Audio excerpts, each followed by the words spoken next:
সাল্লাম আল্লাহর নবীর দুশ্মন, আল্লাহর দুশ্মনকে আল্লাহ তাআলা নীল নদের মধ্যে চুবাইয়া মারলেন। বলেন নাউজুবিল্লাহ। আল্লাহ চাইলে পারে কি পারে না? কথা কয় না, পারে কি পারে না? তারা ওইটাকে আল্লাহ তাআলা যে তাদেরকে বাঁচিয়েছিলেন এটাকে বড় নিয়ামত মনে করে, যে আল্লাহ তাআলা কোনো নৌজাহান ছাড়াই আমাদেরকে বাঁচিয়েছেন। এর শুকরিয়া আদায় করতে গিয়ে মুসা আলাইহিস সালাম রোজা রাখতেন। তাহলে এখান থেকে আমাদেরকে কি শিক্ষণীয়? শিক্ষণীয় হলো আল্লাহ তাআলা আমাদেরকে যেইভাবে যেই নিয়ামত দান করেন এই নিয়ামতের শুকরিয়া আদায় করা। কথা বলেন ঠিক কিনা? তারা নিয়ামতের শুকরিয়া আদায় করতে গিয়ে এই রোজাটা রাখতেন।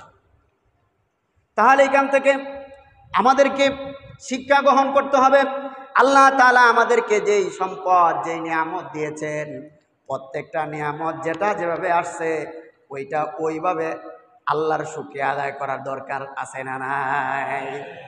যেমন আল্লাহ তাআলা আমাদেরকে সন্তান দান করেন, সন্তান আল্লাহর পক্ষ থেকে পবিত্র কোরআনে আসছে নিয়ামত।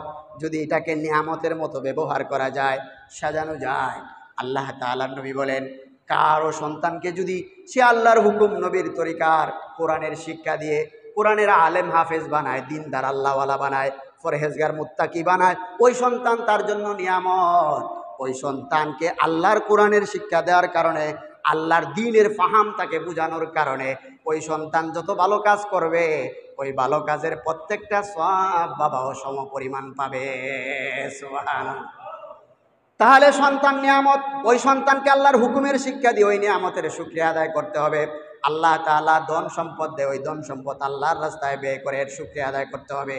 আল্লাহ তাআলা শক্তি দেয়, বুদ্ধি দেয়, ওই বুদ্ধি ভালো কাজে ন্যায় পথে ব্যবহার করে ওই বুদ্ধি নামক নিয়ামতের শুকরিয়া আদায় করতে হবে। আল্লাহ তাআলা শক্তি দেয়, ওই শক্তিকে আল্লাহর হুকুম দ্বীনের রাস্তায় দ্বীনের কাজ করে, ওই শক্তি দ্বীনের কাজে ব্যয় করে, ওই শক্তি নামক নিয়ামতের শুকরিয়া আদায় করতে হবে। কথা বলেন ঠিক কিনা? কিন্তু আজকে আমরা উল্টা চলছি। এই জন্য প্রিয় ভাইয়েরা আমার, এই মুহররম মাসের অনেক গুরুত্ব, অনেক ফজিলত। নবী করিম সাল্লাল্লাহু আলাইহি সাল্লামের সাহাবী বলেন, রাসূল সাল্লাল্লাহু আলাইহি সাল্লাম বলেছেন রমজান মাসের পরে সবচাইতে শ্রেষ্ঠ রোজা হলো মুহররমের রোজা। বলেন সুবহানাল্লাহ। রমজান মাসের পরে সবচাইতে শ্রেষ্ঠ রোজা হলো মুহররম মাসের রোজা। আর ফরজ নামাজের পরে সবচাইতে শ্রেষ্ঠ নামাজ হলো রাত্রিকালীন নামাজ, তাহাজ্জুদের নামাজ। বলেন সুবহানাল্লাহ। বুখারী শরীফের হাদিস। মুহররম মাসের হাদিসের মধ্যে পাওয়া যায়, সহিহ বর্ণনায় আছে, এই মুহররম মাসে দোয়া কবুল হয়। কি কবুল হয়? কথা কয় না, বলেন। মুহররম মাসে দোয়া কবুল হয়। কেন দোয়া কবুল হয়? সহিহ বর্ণনায় পাওয়া যায় হযরত আদম আলাইহিস সালাম যখন জান্নাত থেকে বের হয়ে আসলেন 300 বছর পর্যন্ত কান্নাকাটি করলেন। কান্নাকাটি করার পর আল্লাহ তাআলা আমাদের পিতা হযরত আদম আলাইহিস সালামের দোয়া যেদিন কবুল করেছিলেন ওই মাসটা ছিল মুহররম মাস, আর ওই দিনটা ছিল মুহররমের 10 তারিখ আশুরার দিন। সুবহানাল্লাহ। এটা হলো সহিহ কথা। তাহলে এই মুহররম মাসে দোয়া কবুল হয়। বাবা আদম আলাইহিস সালামের দোয়া কবুল করেছিলেন। আর আমরা হাদিস থেকে পাইলাম আল্লাহ তাআলা মূসা আলাইহিস সালামকে পার করাইছিলেন। বড় একটা মূসা আলাইহিস সালামের প্রতি আল্লাহ তাআলা বড় ইহসান করেছিলেন। এই দুই কথা সহিহ। এই দুই কথা কি? সহিহ। বাকি আরো অনেক কিছু মানুষ বানায়া অমুক দিন এই দিন এটা হয়েছিল, ওইটা হয়েছিল, অমুকে মাপ পাইছিল, বুঝতে পারছেন? এগুলার কোনো সহিহ সনদ পাওয়া যায়? এই জন্য এই মুহররম মাসের অনেক গুরুত্ব। এই জন্য প্রিয় ভাইয়েরা আমার, আমাদেরকে এই মুহররম মাসে বেশি বেশি দোয়া করার দরকার আছে না নাই? কথা কয় না, আছে না নাই? আল্লাহ তাআলার কাছে দোয়া কবুল করাইতে হলে বেশি বেশি শেষ রাত্রিতে, এখানে হাদিস দ্বারা নবী করিম সাল্লাল্লাহু আলাইহি সাল্লাম বুঝাইতে চায় তোমরা এই মাসে রোজা রাখো। কি রাখো? কারণ এই মাসে রোজা রাখা উত্তম। এই মাসে রোজা রাখা কি? রমজানের পরে এই মাসে রোজা রাখা শ্রেষ্ঠ। এই জন্য এই মাসে তোমরা কি রাখো? রোজা রাখো। কথা কয় না ভাই? এই মাসে তোমরা কি রাখো? রোজার দ্বারা আল্লাহ তাআলা আমলের প্রতি, এবং এটাকে সম্মানিত মাস বলার অর্থ হলো মুহররম মাসে তোমরা কোনো ঝগড়াঝাটি করো না, মারামারি করো না, ফাসাদ করো না। সম্মানিত মাসকে তোমরা সম্মান দাও, অসম্মান করো না। এই ঝগড়া ফাসাদ অশৃঙ্খলা থেকে বেরিয়ে আসার জন্য এই মাসকে সম্মানিত করা হয়েছে এবং ইবাদতের দিকে তাগিদ দেওয়া হয়েছে। বছরের হিজরি সনের প্রথম মাস, এই মাসে তোমরা বেশি বেশি ইবাদত করো, যাতে সারা বছর তোমরা আল্লাহ তাআলার গোলামি করতে পারো। বলেন সুবহান। কিন্তু আমরা তো এখন মুহররম মাস কোন দিকে আসে আর কোন দিকে যায় এর কোনো খবর নাই। কথা কোন ঠিক কিনা? আছে? আল্লাহ আল্লাহ আমাদেরকে আল্লাহ বুঝার তৌফিক দান করুন। সকলে বলেন আমিন। তাহলে বেশি বেশি রোজা রাখতে হবে। নবী করিম সাল্লাল্লাহু আলাইহি সাল্লাম এই যে আশুরার দিনের রোজা নবী করিম সাল্লাল্লাহু আলাইহি সাল্লাম নিজে রেখেছেন, সাহাবায়ে কেরামদেরকে আদেশ করেছেন। এবং হাদিসের মধ্যে পাওয়া যায় আল্লাহ নবী বলেন, ইহুদিরা একটা রোজা রাখতো, আমরা 2টা রোজা রাখবো। কয়টা? কথা বলেন কয়টা? আল্লাহ নবী বলেন, তোমরা 10 তারিখের সাথে হয়তো 9 তারিখ নয়তো 11 তারিখ যে কোনো একদিন মিলায়া 2টা রোজা রাখবা। এই জন্য ফতোয়ায়ে মাহমুদিয়ার মধ্যে আসছে 2টা রোজা রাখা হলো উত্তম। কয়টা রোজা রাখা উত্তম? 2টা রোজা রাখা উত্তম। এই মুহররম মাসের আশুরার রোজা হলো মুস্তাহাব। কি বলেন? মুস্তাহাব, কিন্তু নফল রোজার মধ্যে সবচেয়ে শ্রেষ্ঠ।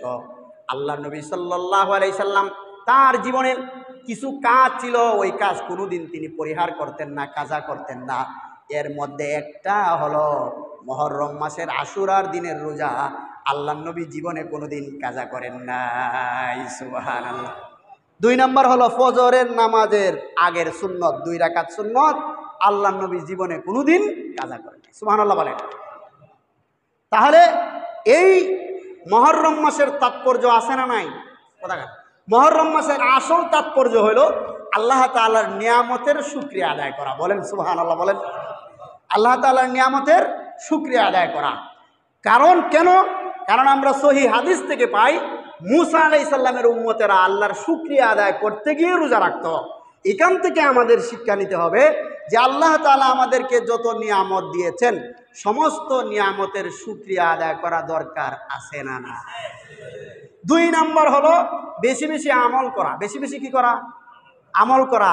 3 নম্বর হলো বেশি বেশি দোয়া করা। কি করা? কথা কয় না? বেশি বেশি দোয়া করা। এখন মানুষের দোয়া করা ছাইড়ে দিতেছে। কথা কোন ঠিক কিনা? দোয়া করেই না দোয়া, অথচ দোয়া হলো সমস্ত ইবাদতের মগজ। বলেন, দোয়া হলো সমস্ত ইবাদতের মগজ। কোনো মানুষের মাথার মগজ যদি নষ্ট হয়ে যায় সে পাগল হয়ে যায়। কি হয়ে যায়? পাগল হয়ে যায়। কোনো মানুষ যদি সারা জিন্দগি ভর ইবাদত করে কিন্তু সে আল্লাহ তাআলার কাছে চায় না, তাহলে তার ইবাদত মগজ নষ্ট হয়ে গেলে যে রকম আওলাজল হয়ে যায়, ফের ইবাদত কি হয়ে যায়? আওলাজল হয়ে যায়। এই জন্য এই মাস আমাদেরকে দুয়া শিক্ষা দিয়েছে। আমাদের পিতা আদম আলাইহিস সালাম আল্লাহ তাআলার কাছে দোয়া চাইছে। কার উসিলা দিয়া? কথা কয় না? আমাদের প্রিয় নবী হযরত মুহাম্মদ সাল্লাল্লাহু আলাইহি সাল্লামের উসিলা দিয়া দোয়া চাইছে। সুবহানাল্লাহ বলেন। তাহলে আমরাও নবীর উসিলা দিয়া দোয়া চাইব। কথা কোন ঠিক কিনা? কথা কয় না? দরকার আছে না নাই?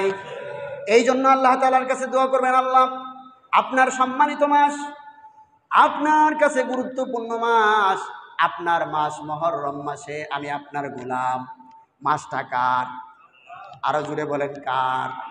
এটা কি আমি আপনাদের ইমাম সাহেব বললাম না, দুনিয়ার সমস্ত নবীদের ইমাম, সমস্ত মানুষের ইমাম, সাইয়্যিদুল মুরসালিন, খাতামুন নবীন, শাফিউল মুজনামিন, নবীদের নবী সাইয়্যিদুল মুরসালিন মুহাম্মদুর রাসূলুল্লাহ সাল্লাল্লাহু আলাইহি সাল্লাম বলেন, শাহরুল্লাহিল মুহাররম, এই মাসটা হলো আল্লাহ তাআলার মাস। সুবহানাল্লাহ।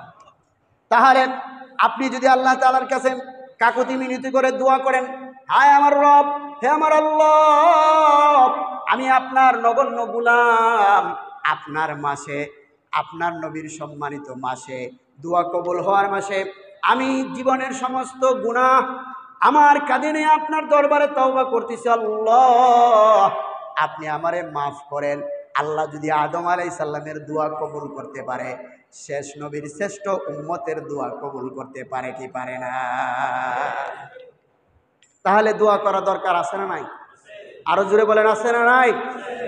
তাহলে সবাই ডাক দিয়ে বলেন আল্লাহ আল্লাহ আমাদের এই পুরা বছরকে আপনার হুকুম নবীর তরিকা অনুযায়ী চলার তৌফিক দান করেন। সকলে বলেন আমিন। আয় আল্লাহ, আপনি আমাদেরকে মাফ করেন। সবাই বলেন আয় আল্লাহ। আরো জোরে বলেন আল্লাহ আল্লাহ। মোহব্বতের সুরে বলেন আল্লাহ। আমাদের সকলকে মাফ করেন। আরো জোরে বলেন, সবাই বলে না আমাদের সকলকে মাফ করেন।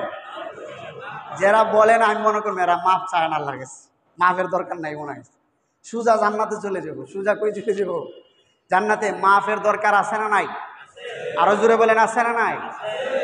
আল্লাহ যদি সন্তুষ্ট না হয়, আল্লাহ যদি কারো প্রতি সন্তুষ্ট না হয়, সে সারা জীবন সারা বছর জিন্দেগি 1 বছর 2 বছর 100 বছর 500 বছর 1000 বছর ইবাদত করলেও জান্নাতে যাইতে পারবে? কথা কয় না, জান্নাতে যাইতে পারবে? তাহলে আল্লাহরে সন্তুষ্ট করানো দরকার আছে না না? তাহলে আল্লাহকে সন্তুষ্ট করাইতে হলে আল্লাহর দ্বীনের পথে অবিচল অনড় হয়ে থাকতে হবে। কথা বলেন ঠিক কিনা? আর এই পুরা মাস বইরে বইরে বেশি বেশি দোয়া করবেন। পারবে তো ইনশাআল্লাহ? নিজের মার জন্য, যাদের মা নাই, আপনি নামাজ পড়ে পড়ে মার জন্য দোয়া করেন। দোয়ার দরকার আছে না নাই? যাদের বাবা নাই, বাবার জন্য দোয়া করেন। বাড়ি থেকে পারলে কবরস্থানে যান, গিয়ে কাকুতি মিনতি করে এই মাসের উসিলা আছে, আল্লাহ তাআলার মাস, এই কথা বলে বলে আল্লাহ তাআলার কাছে দোয়া করা দরকার আছে না না? আল্লাহ আমাদের সকলকে তৌফিক দান করুন। সকলে বলেন আমিন।